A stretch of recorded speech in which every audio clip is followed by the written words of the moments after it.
Yeah. Please tell me that I can't, that I won't, that I fail, that I'll never make it out, yeah. Please tell me all the bad, never good, fill my head full of every single doubt, yeah. Please say any negative thoughts, I pop off when I hear people say I cannot. I get off to the thought of proving everyone wrong, I won't stop to the top, so you better back off and get lost. I'ma stay loud, stay proud, never running out, never heading south. I'll be spreading out, call it word of mouth, can't put me down, I'll be getting loud. You can have your doubts, not what I'm about, have your cloud, it be raining now. I keep making sound, go another round, I'm legend bound, can't stop me now.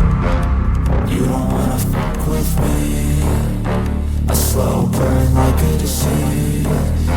Just tell me that I can and I'll show you things that you couldn't believe. Just tell me that I can. Just tell me that I can. Just tell me that I can. Just tell me that I can.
So, as we left, there were a lot of things going on. Now, we had like the MIB, we had alien decapitations, and all sorts of stuff. There was even an intriguing little cliffhanger about walk-ins that we're gonna get into here in a little bit.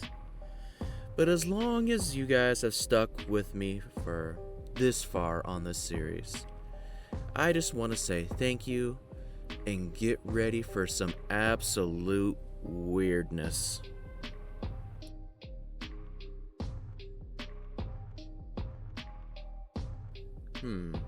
Yeah, so I would say that yes, I am familiar with this as a concept, and I have my own views on the matter. But, before we get to all that, can you give me a general update, like up to this point of, just how things are going, how you feel about them? And, yeah, let's start at that point, shall we? Well, the abductions were an ever-present occurrence up until we came to an understanding. Okay, wait. So, we meaning as in, like, you and the Greys? As far as I can tell, yes. Now that being said, understand that I have zero remorse when it comes to killing the little bastards. Peace or no peace, the ones I got had it coming. But generally speaking now, things are pretty chill. But to get back to the timeline, we must go to July of 2011. A Dr. Brandy was hired by a third party to try and help me out. Oh, well, that sounds nice. What was she all about? She was essentially an herbalist, nutritionist, pharmacologist, spiritual healer, and the like. I wrote down all of her accomplishments and fields of study in the book. It is a very long list and hard to keep it all together for the sake of an interview. I would just say to the folks out there to look into the book if you are interested. Ah, I see. Okay. Well, as a podcastologist and streamologist, I feel as though I am qualified to assume that there is a lot of ologists attached to what she probably does, right? That's a fair assessment. She really is an interesting person, though. Like she has a twin sister, but has a completely different blood and tissue type from her twin.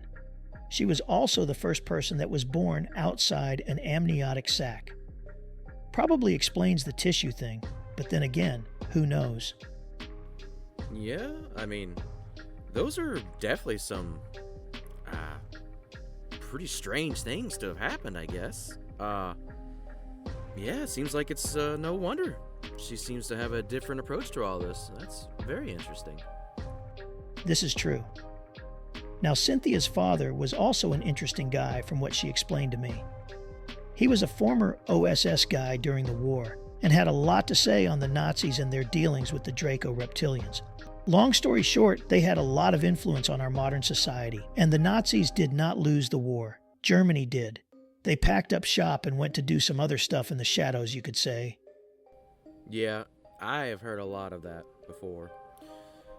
Seems like Antarctica and Argentina be pretty whack. But, to be fair, it's actually a really fun rabbit hole to look into. If people have time and are interested in the subject, I would suggest it. But either way, it seems like she probably had a very interesting childhood, to say the least, right? Well, I guess you could say that. Apparently, he came clean to her when she was in her 30s about a secret mission he took part in during his time at the OSS. Apparently, Cynthia is a hybrid of two alien species mixed with human DNA. So that is why her genetics are so different from her twin. Yeah. Well, I do believe that would qualify for at least being interesting, right? Yeah, I'm sure it was. But suffice it to say that there is a lot of information out there and the government knows about it. Apparently, their goal is to desensitize the population to these concepts and information through injecting it into movies. Now, anyways, there is just so much information to go through in regards to Cynthia and her alien connection and reincarnation and the like. But suffice it to say that when I met her, she didn't have a whole lot of time left here. She actually had 3 brain tumors and was standing with one foot on a banana peel and the other in the grave. Well, that seems pretty intense there, man. Do you think she was, intending to make her last mission here to maybe try and help you out or something? Perhaps so. It was a combined effort on Cynthia's and Brandy's part either way. Now, when they came, it wasn't just them. They also had 2 other people with them. Those 2 were a couple of warriors from the Syrian constellation of stars. They were there to fight anything that may try to get in their way. They both had a broadsword with them as their weapons of choice. I'm not even sure how you could even get those kinds of swords, but they sure did look authentic and impressive. But on a funny note, both of their names were Jay. Okay, so we got the hybrid lady, a homeopathic herbalist gal, J1 and J2, both from the Sirius system with broadswords, and they are ready to essentially Scooby-Doo this mystery, right? I mean, sounds to me like you got a good team about you, brother. I feel like you guys could probably get up to, what's going on there, right? And y'all can get this figured out. Well, technically, there was more. On the ride in, the girls saw some strange clouds over the ranch. When they pointed them out to the Jays, apparently they said that those were no ordinary clouds. The clouds decloaked and revealed themselves to be large spaceships from Sirius. So there is that. Yeah, I'd say this is certainly getting pretty strange. Good call there, man. Yeah, it was all a lot to handle for me. There was this whole conversation about these rogue grays being drawn to the ranch because of positive energy. Because you need that to create, apparently, and just all kinds of weirdness. It was a lot for me to take in. Honestly, though, I just wanted everyone to start with the house. I eventually would need to sleep there tonight, so I kind of wanted to start there. Yeah, I mean, that makes all the sense in the world to me. What happened at the house? Well, as we go in there, the first thing that Brandy picks up on is the sewer slide we talked about earlier. She felt it immediately and wanted to handle that first. So we went into the room and they began to pray for his spirit. Well, they said it was more of a sending him love type of situation. Not really sure how all that works, but I just stood against the wall and watched. Strangely enough, I felt the wall heating up. I have no idea how to explain it, but the wall got so hot that I was worried it was about to catch fire. Really? That is very interesting. Yeah, no, I've never heard of anything like that before. How interesting. It definitely was that, to be sure. But out of nowhere, a voice was heard by all of us that simply said, "That was the most love I have ever felt." Then it left. It was very strange. But she explained to me that his spirit was essentially stuck in an endless feedback loop and just needed to be loved so that it could pass on. If that was really all it took, then I must say that I did feel pretty bad. Seems like if I had known that, then I could have helped him move on far more sooner. Yeah, well, I mean, that certainly is like an interesting perspective on it. But, it's definitely not something you should beat yourself up about. I mean, how could you have possibly have known that? I'm not gonna discount anything that happened there or whatever, but I'm not sure that it's something that I would lose sleep over, you can't beat yourself up about that, man. You couldn't have known, you know what I mean? I suppose that is true too. Well, anyways, I moved them all along to a room that I feel has a portal in it, so we all kind of gather around and concentrate on it while sitting in a circle. Now, oddly enough, she is able to make a portal manifest there in the middle of our sitting circle. Oh, well, isn't that neat? What did it look like, and did anything come out? Well, it kind of looked like a holographic globe. Yeah, there were some beings that came out of it, but I honestly was expecting grays, but instead got some more Syrians that were all clad in armor and had broadswords again. It was very interesting. Well, perhaps the Jays just wanted a little bit of backup or something. Well, we are getting there. In case you haven't guessed yet, though, the Jays are the walk-ins that I was referring to earlier. What happens to them later on is pretty tragic, but let's keep moving. Yeah, kind of figured they were. Although, I would really like to know, where they got those swords from. What kind of elements are in it, and the forging and all that. I'd really like to dive up into them nerdy guts of all that. I really, really want to know. But, yeah, I digress. Oh, but I wonder about the ones from the portal. Sorry. Carry on, my bad. Yeah, I'm sure it would be interesting to know about that. I can only speculate. But anyways, after these dudes jump out of the portal, Cynthia decides to go back outside. She is essentially doing, as she calls it, energy work. Now, I'm not entirely sure I understand what all that means, to be honest. But she tells me that she is trying to raise the vibration of the area around the ranch with love. Sounds pretty hippy-dippy to me. It almost makes me want to get a little bendy when I talk about it or something. But, yeah, sure, why not? I'm here for it, man. Let's go. Right, so she also goes around and talks to the animals, getting their take on things, as well as explaining to me what the general situation here is. Essentially, humans are off limits for these greys to hurt. But everything else is fair game. They wanted us gone and would try to do everything they could to accomplish that goal. Yeah, well, it sounds to me like they didn't have permission, for lack of a better word, to kill you.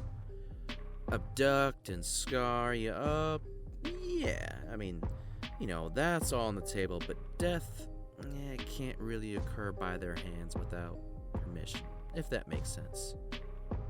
Yeah, that is how it was explained to me. Apparently, there was someone more powerful out there that wouldn't allow us or any other human to be unalived by them. Very interesting. You know, of course they could always try, emphasis on the try, to make you, sewer slide yourself or something, but I don't know. It's very interesting behavior for such a vastly more intelligent being, you know? Very good observation. I don't have an answer for that. But anyways, once she got done with all the walking around, we looked up. Many of the clouds above us decided to decloak at that moment and show us that we were not alone again. Some of these ships were enormous and the size of multiple city blocks. It was pretty impressive. But then she started to speak aloud in a language I have never heard before. It was very low-pitched and guttural, and kind of sounded like something from Star Trek or something. I have a feeling I know what's going on there, but did she explain what she was saying or anything? According to her, she was speaking directly to the Greys and was letting them know it was time to give up. She told them that if they surrendered, they would be treated very well and not harmed in any way. They did seem to be destined for a re-education camp thing, but all would be well. But they were very unwilling to give up this area, as they had access to a very rare type of portal that could give them access to time. So with that great of a prize available to them, negotiations were beginning to go poorly. The body language of the girls and of the warriors began to change, and I could tell that trouble was brewing. Then out of nowhere, the sky grew super dark, almost pitch black clouds that just swirled into existence. Wow, yeah, that doesn't sound too good to me. Perhaps the rogue set of Greys were about to, rain on your parade? You could say that. Well, those four decided to essentially circle and start chanting something. The two Jays raised their swords to the sky, and then purple lightning struck the ground only a few feet away from us. It was very disconcerting.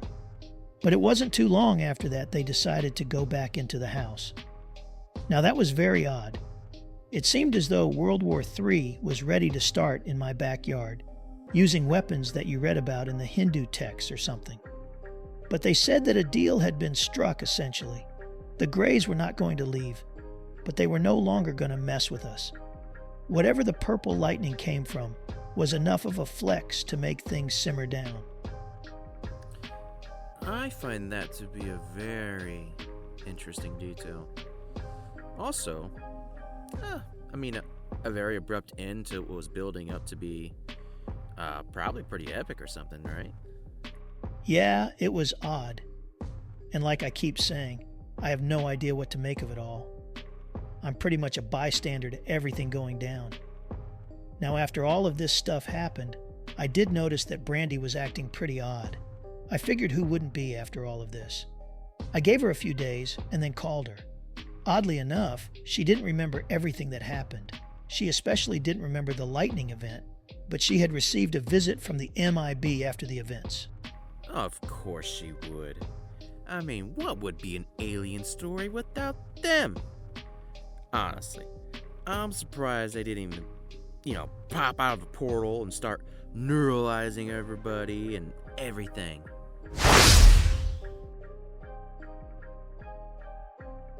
True. But either way, she apparently did right. But either way, it was just concerning to me that she didn't seem right after the lightning event. Now, honestly, it did seem to affect all of us in a strange way. But for Brandy, it apparently leveled her up, is the best way I know to explain it. Of course, it took her about 4 years to fully recover, but yeah, essentially leveled up. Oh, that's neat. Well, what about the Jays? Well, those ones had it a little rougher. One ended up being admitted to the crazy house while the other went into hiding. Wow. That didn't go as expected. I guess walk-ins are not perfect either. Interesting. Well, anyways, I assume all is well after that, right? Pretty much, yes.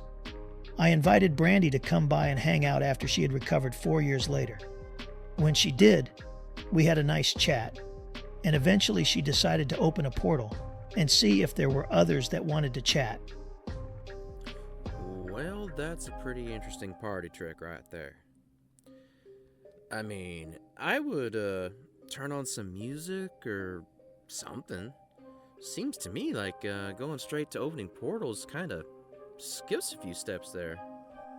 She is definitely an interesting person. So anyways, essentially a Andromedan and a reptilian come out to have a chat. Now, it is a very interesting experience to be around these beings. It's as if time works differently. Like a few minutes with them is hours here.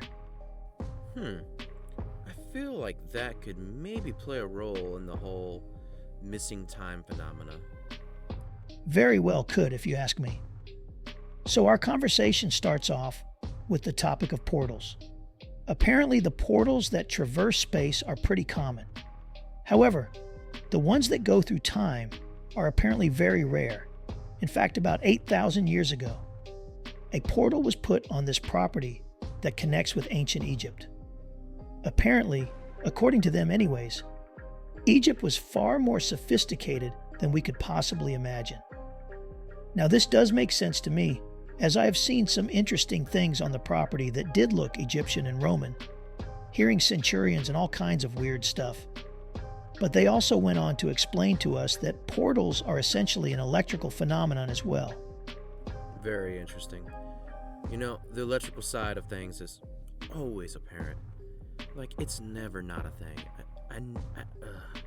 It's crazy. It's crazy. But sorry, I'm sorry. Go on. No problem. It's a great point. Now they also talk about the fact that for beings who live in the fourth dimension, time is not linear. They say that we humans can traverse this dimension through things like deep meditation and lucid dreaming, but we mostly go there while we are dreaming.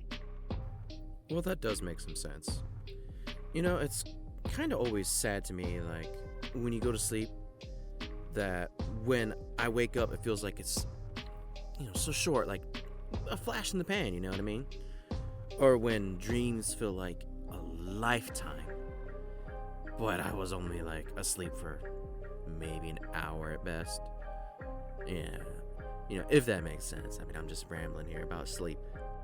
Yeah, I'm picking up what you were putting down there. These beings were very interesting to say the least. I felt as though they looked at me as lesser, though, when around them. Like they tolerated me, but thought of me more as a dog.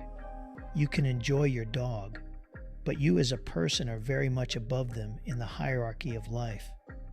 Oh, I definitely understand what you mean. I mean, all the ones I've ever talked to were like that as well. Meanwhile, I love my dog and treat her like a member of my family because she is essentially my little fur baby. So, the piety of these entities is so very grating. It just really gets on my nerves. I love my dogs too. Trust me, I definitely understand that. Perhaps it would be better to say that I felt like a child trying to talk with the adults. Certain concepts and ideas just go right over my head. Oh, I can understand that one better. Assuming you're putting a nice little spin on things, but, honestly, like, your first statement on this is more accurate as to how they actually see us, in my opinion. Perhaps you are right. So anyways, I asked them about the growth of our species in terms of understanding and advancement. I speculated that perhaps we were about 200 years behind. They found this to be pretty amusing and told me it was more like thousands of years behind where we should be. Interesting.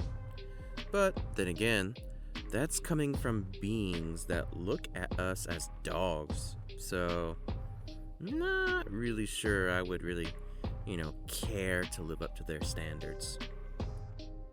Good point. According to them, our crowning achievement is only the fact that we are self-aware So, there is that, I guess. Well, that's awfully nice of them. Too bad they still treat us like cattle. But, I digress. Did they tell you, step 2 at least? Yeah, they did actually. Apparently, step 2 is the ability to communicate with all of creation. Well, that's nice. Not sure that's in the cards. The only person I can think of that even came close to that, outside of, deityship, would be like maybe Adam, the first man, before the fall. But, oh well. We'll get there, one day after the second coming and all that. It's impressive words, though. I mean, I wonder how they communicate all that to the cows before they decide to mutilate them, They sound like a bunch of pricks to me. I mean, don't even get me started on the whole hybrid situation that they seem to want to always be doing, right? I mean, they can be as all high and mighty as they like, but they always seem to want to clap our cheeks in the end.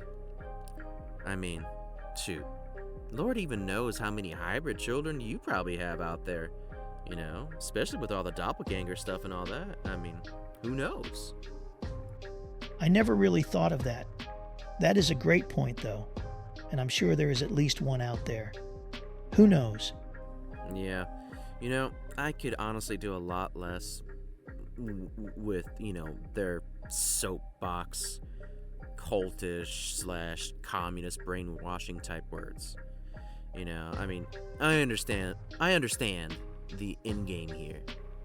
I'm not trying to, diminish your story or anything, so, I mean, don't read into that, but, just trying to go on to more pertinent things, Is there anything else they talked about, outside of all of this? Yes, and no worries. With a little bit of critical thinking, I think you can poke plenty of holes in what they are trying to say. Well, they did go on to mention that they like to implant things here on Earth that they could then transplant to other places. This is in terms of human beings. So there are multiple Earths out there with humans that came from here? Like an experiment or something? Yes, that is the way they put it. Interesting. Sounds a lot like Anunnaki talk to me. But I find it funny that a reptilian would even be in on this conversation, Like, I don't know, it's kind of funny to me. Sorry, it's bringing up memories or whatever from the Lacerda files, But anyways, keep going. I'm listening. No problem. Yeah, it does seem to ring true. They did say that we are a genetically engineered species. Yet they still want to say that to them, we are lacking and behind, right? Ugh. It's so annoying to just listen to their logic. It makes no sense. I swear, they just protest way too much. According to them, if we don't get our act together soon, we will crash and burn, just like Atlantis did. Poetic. Well, did they tell you, could we change or something at least? Yeah, according to them, we have everything we need at our disposal to do it if we wanted to. They even said they would help us if we asked them the right questions. It was very cloak and dagger, if you ask me. Oddly very cryptic and potentially unnerving. Yeah. Once again, the whole become the beast civilization that's talked about in Revelations.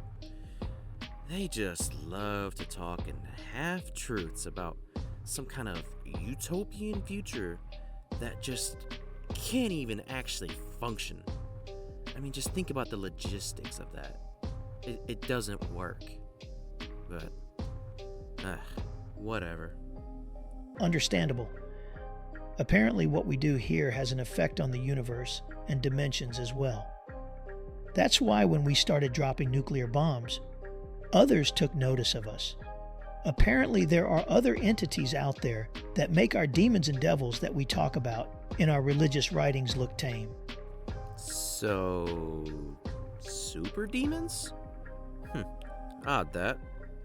But you know, kinda reminds me of that creepypasta episode where we're pumping out all these messages out there from SETI. You know, and we're out there just like, talk to us, talk to us, talk to us, talk to us. And finally, we get a response back that says, shh, be quiet. You don't want them to hear you.